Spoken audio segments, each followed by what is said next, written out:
Shalom semua yang dikasihi Tuhan. Kalau ditanya apakah kita kenal Pak Jokowi, kita akan bilang ya, saya kenal. Kita kenal jabatannya sebagai orang nomor 1 di Republik ini.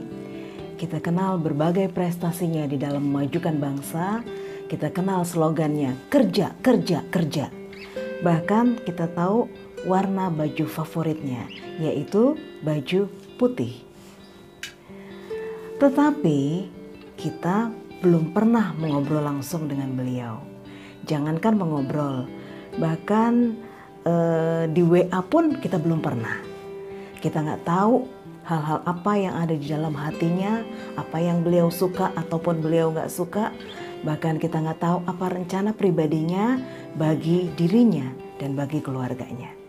Dengan kata lain, kita sebenarnya tidak tahu apa-apa tentang Pak Jokowi, selain daripada yang dikenal oleh seluruh rakyat Indonesia yang lainnya. Kita kenal dia, tetapi kita tidak mengenal beliau secara pribadi. Demikian juga dengan Tuhan.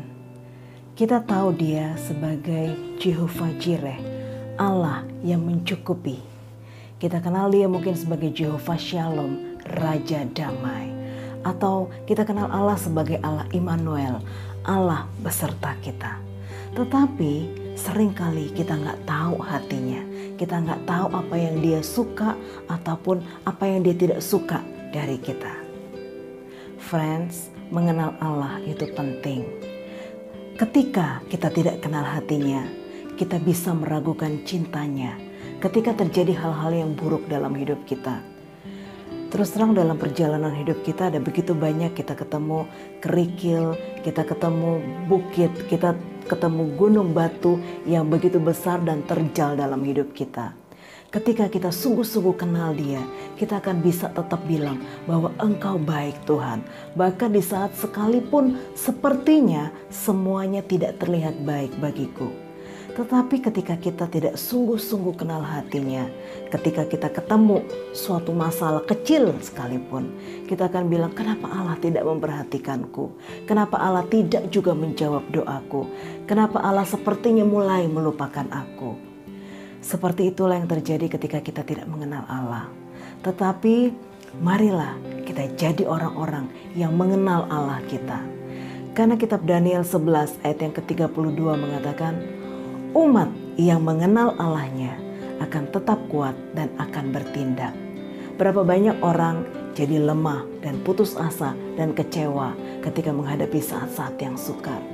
Berapa banyak orang tidak bisa bangkit ketika menghadapi gelombang dan badai dalam hidup mereka.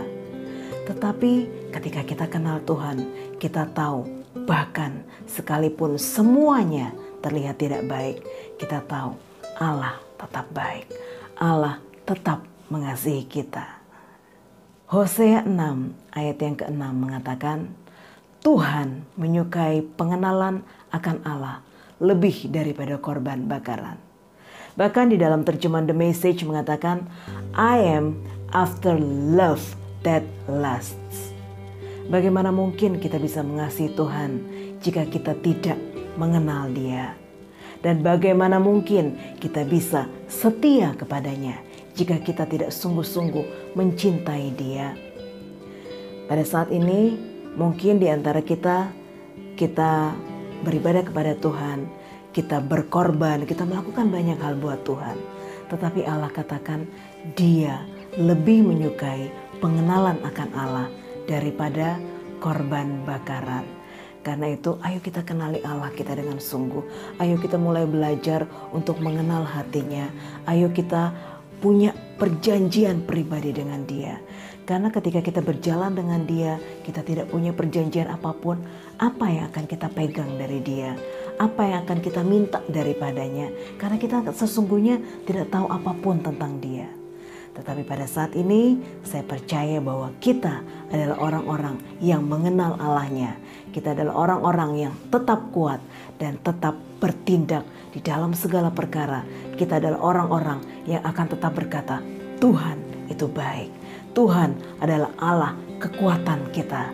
Allah tempat pengungsian kita, kota benteng kita. Karena Dia tidak pernah meninggalkan.